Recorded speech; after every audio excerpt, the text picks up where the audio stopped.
আসসালামু আলাইকুম প্রিয় শিক্ষার্থীরা, আজকে আমরা 11 নম্বর অঙ্কটা করার চেষ্টা করব। 11 নম্বর অঙ্কটায় কি বলেছে আমরা একটু পড়ে দেখি। ফাতিহা, সুলতান ও আফরিন তিন ভাই বোন তাদের বাবার সঙ্গে মেলায় গিয়ে নাগরদোলায় চড়ল। নাগরদোলায় প্রতিবার উঠলে 15 টাকা করে দিতে হয়। নাগরদোলায় ফাতিহা 5 বার, সুলতান 7 বার, আফরিন একবার উঠল। বাবা কাউন্টারে 500 টাকা দিলেন, তিনি কত টাকা ফেরত পাবেন? মনে করো তোমরা দুই বোন বা দুই ভাই মেলায় গিয়েছো। মেলায় গিয়ে তুমি 5টা চিপস কিনেছো। কয়টা? 5টা চিপস কিনেছো তুমি, এবং তোমার ভাই চিপস কিনেছে মনে করো 3টা। এখন একটা চিপসের দাম হচ্ছে 10 টাকা। একটা চিপসের দাম কত টাকা? একটার দাম 10 টাকা। তাহলে তুমি মোট কত টাকার চিপস কিনেছো? তুমি কিনছো 5টা, তাহলে 5টার দাম দিতে হবে। তাহলে তোমাকে টাকা দিতে হবে 10 টাকা। 10 টাকা দিতে হবে একটার জন্য, তাহলে 5টার জন্য কত টাকা দিতে হবে? 10 গুণ 5, 50 টাকা দিতে হবে তোমার। আবার তোমার ভাই কিনেছে 3টা, তাহলে তার দিতে হবে 10 গুণ 3, তাহলে তার দিতে হবে কত টাকা? 30 টাকা। এখন মনে করো যে তোমার বাবা দোকানদারকে 100 টাকার একটা নোট দিছে। কয় টাকার? 100 টাকার একটা নোট দিলে দেখো তোমরা দুজনে কিন্তু কিনে ফেললা হচ্ছে 80 টাকার, তাই না? তাহলে এই 80 টাকা যদি তুমি কিনে থাকো তোমরা দুইজনে, তাহলে তোমার বাবাকে বা দোকানদার তোমাদেরকে ফেরত দিবে হচ্ছে 20 টাকা। কারণ যেটা তুমি তো এই টাকার চিপস কিনে ফেলেছো এই টাকার। তাহলে এই অঙ্কটাই ঠিক একই কথা বলেছে যে তোমার ফাতিহা, সুলতান ও আফরিন তিন ভাই বোন তাদের বাবার সঙ্গে মেলায় গিয়েছে।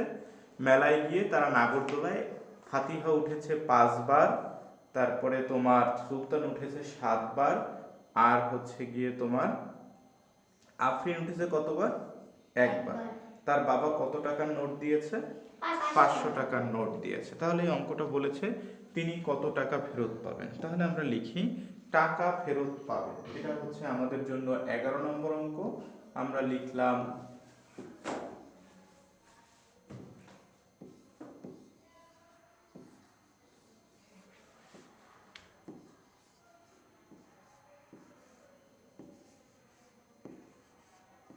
টাকা ফেরত পাবেন। তাহলে দোকানদারকে দিয়েছিল হচ্ছে 500 টাকা। দেখো এখান থেকে বিয়োগ যাবে। তোমার ফাতিহা উঠেছিল 5 বার, তাহলে একবারের জন্য যদি 15 টাকা দিতে হয়, 5 বারের জন্য দিতে হবে কত টাকা? 15 গুণ 5, এর সাথে যোগ। এরপর হচ্ছে সুলতান উঠেছিল 7 বার, তাহলে একবারের জন্য তো 15 টাকা, তাহলে 7 বারের জন্য 7 গুণ যোগ। তারপরে বলেছে যে আফরিন উঠেছিল একবার, তাহলে আফরিন যেহেতু একবার উঠেছিল আফরিনের জন্য গুণ হবে 1, তাহলে এত টাকা। তাহলে এবার আমরা একটু অঙ্কটা আবার নিচের লাইনে যাই।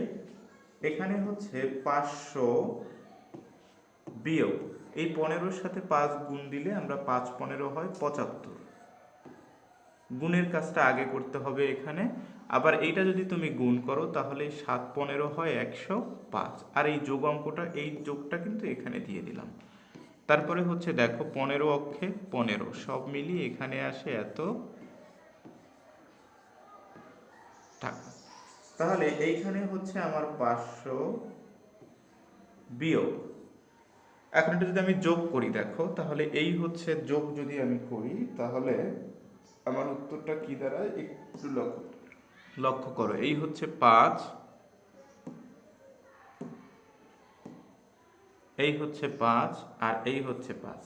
তাহলে 5 5 10 আর 5 15, 5 হাতে থাকে 1, এই হচ্ছে 1, আর হাতের 1 2, এটা 0, আর এই হচ্ছে 7 7 আর 2 9, আমার হাতে কিছুই থাকে না, আর এই থাকে 1, এই 1 আমার এখানে নেমে যায়।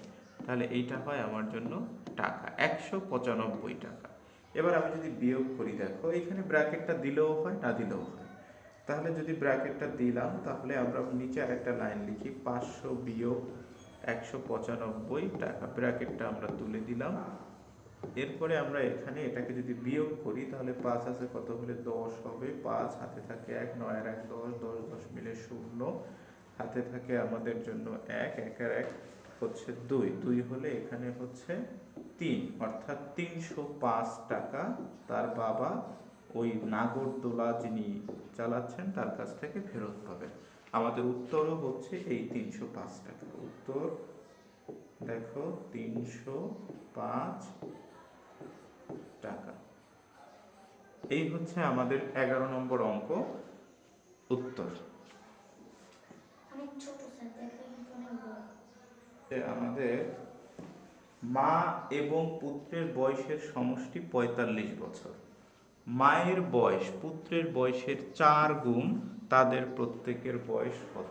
আচ্ছা, স্বাভাবিকভাবে আমরা তো এটা ধরে নিব যে মা এবং পুত্র, পুত্র মানে কি? ছেলে। তাহলে মা এবং ছেলের মধ্যে বড় কে হবে? ছেলে কি কখনো বড় হতে পারবে? এখন অঙ্কের উত্তর যদি ছেলের বয়স বেশি হয়ে যায় তাহলে কি হবে? হবে না। তাহলে মা এবং পুত্রের মধ্যে মায়ের বয়স সবসময় বড় হবে। এখন যেহেতু এখানে সমষ্টি বলছে, সমষ্টি কথার অর্থ কি? এই অঙ্ক কিন্তু খুব গুরুত্বপূর্ণ, পরীক্ষায় আসে। সমষ্টি মানে হচ্ছে যোগফল, অর্থাৎ মা এবং পুত্রের দুজনার বয়স মিলে হচ্ছে 45 বছর। বুঝে গেছে ব্যাপারটা? এখন বলছে মায়ের বয়স পুত্রের বয়সের কত গুণ? 4 গুণ।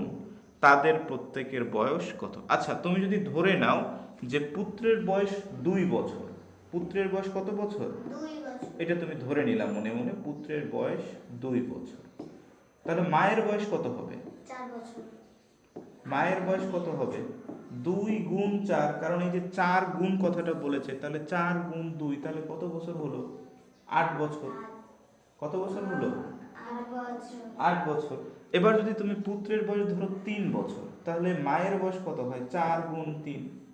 পুত্রের বয়স যদি ধরো 4 বছর, তাহলে মায়ের বয়স কত হয়? 4 গুণ 4, অর্থাৎ পুত্রের বয়স যেটা হবে তার সাথে 4 গুণ দিলেই আমি মায়ের বয়স পাবো।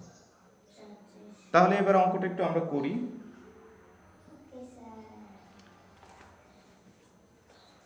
বারো নম্বর,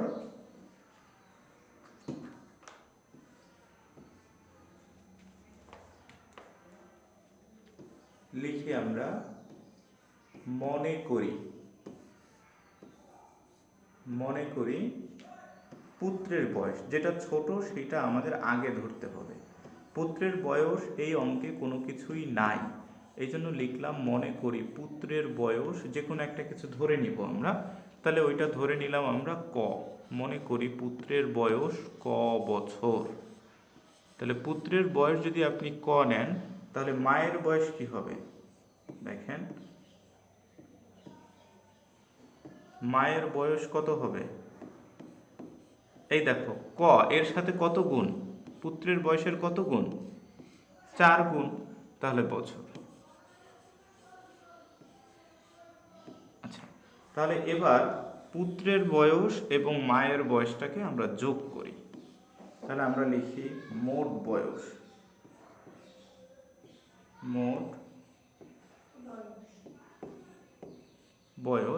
তাহলে এইখানে হচ্ছে 4 ক আর এই একটা ক, তাহলে মোট হয় হচ্ছে 5 ক বছর। এখন তোমরা বলতে পারো যে স্যার এইখানের এই গুণ অঙ্কটা কোথায় গেল? এই গুণ অঙ্কটা কোথায় গেল? এটাকে 4 ক আর এখানে ব্র্যাকেটে এটাকে আমরা এই 4 ক, এই গুণ অঙ্কটা থাকে না, এটার মধ্যে গুণের সম্পর্কই হয়। এজন্য বোঝার সুবিধার জন্য আমরা এখানে লিখে দিলাম 4 ক। তাহলে এই 4 ক আর এই একটা ক মিলে হলো 5 ক বছর।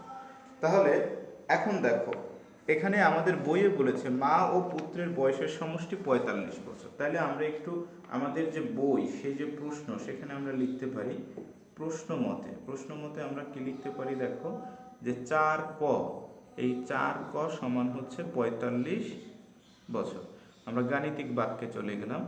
তাহলে এই বছর, তাহলে এই 4 আর এইটার মধ্যে এখানে বা দিলাম, 4 আর এইটার মধ্যে গুণের কয়ের মধ্যে গুণের সম্পর্ক। তাহলে ক সমান এই যে 45 ভাগ হচ্ছে আমাদের জন্য 4।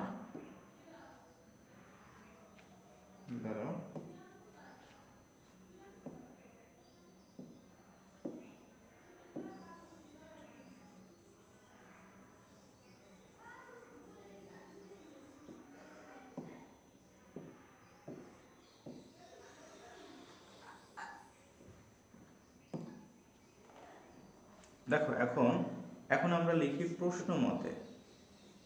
প্রশ্ন মতে আমাদের এই যে 5ক, 5ক সমান কত বছর? আমাদের বইয়ে দেয়া আছে 45 বছর।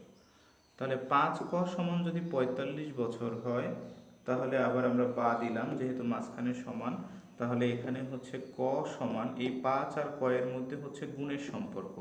তাহলে আমি যদি এটাকে এদিকে নিয়ে আসি তাহলে এটা হবে ভাগ, আর বছর তো আমরা লিখতে পারি এখানে, না লিখলেও হয়, একবারে শেষে লিখলেও হয়। তাহলে এবার কি দাঁড়ায় দেখো, আমাদের জন্য দাঁড়ায় হচ্ছে যে 5 নং 45, 5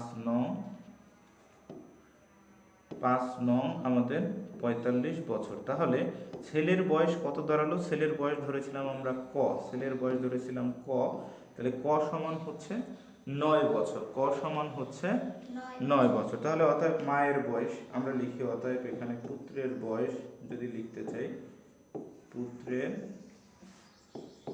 বয়স, পুত্রের বয়স আমরা লিখলাম দেখো যে 9, পুত্রের বয়স আমরা দিয়ে লিখেছিলাম ক, ক সমান হচ্ছে 9 বছর। তাহলে আমরা লিখলাম এবার অতএব মায়ের বয়স, মায়ের বয়স দেখো মায়ের বয়স হয়েছিল 4ক, এখানে 4 আর ওই যে গুণের সম্পর্ক ছিল এই, সেই গুণ হচ্ছে গিয়ে 9, তাহলে 4 9 36 বছর। তাহলে আমাদের অঙ্কে বলেছে যে তাদের প্রত্যেকের বয়স কত? উত্তর আমরা লিখব শেষে মায়ের বয়স, যদি আমরা লিখি মায়ের বয়স, মায়ের বয়স হচ্ছে তোমার 36 বছর, আর পুত্রের বয়স, পুত্রের বয়স